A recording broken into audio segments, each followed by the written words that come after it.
हम मीनू झा प्रणाम करै छी समस्त मिथिलावासी के।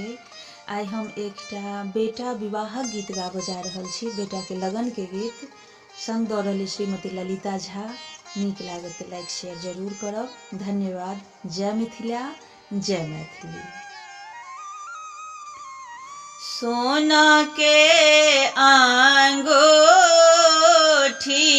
में लाल नगीना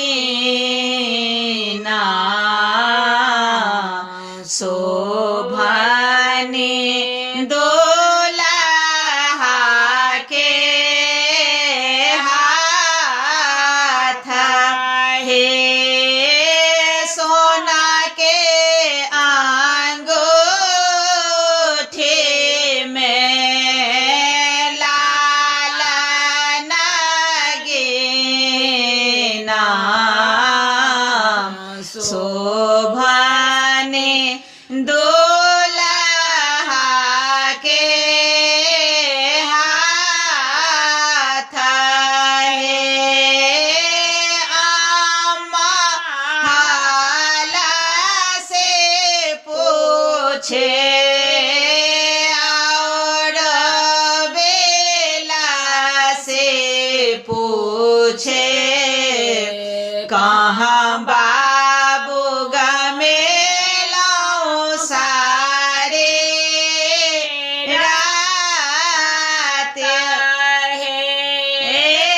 दीना गमेलाओ अम्मा जाहे जो हे बागेया राते गमेलाओ सासो रे हे।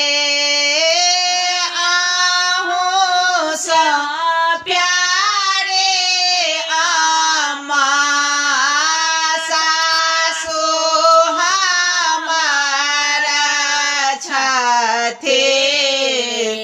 नेता उठे खोआबथे दूध भात हे। भौजे हाला से पूछो और बेला से पूछो,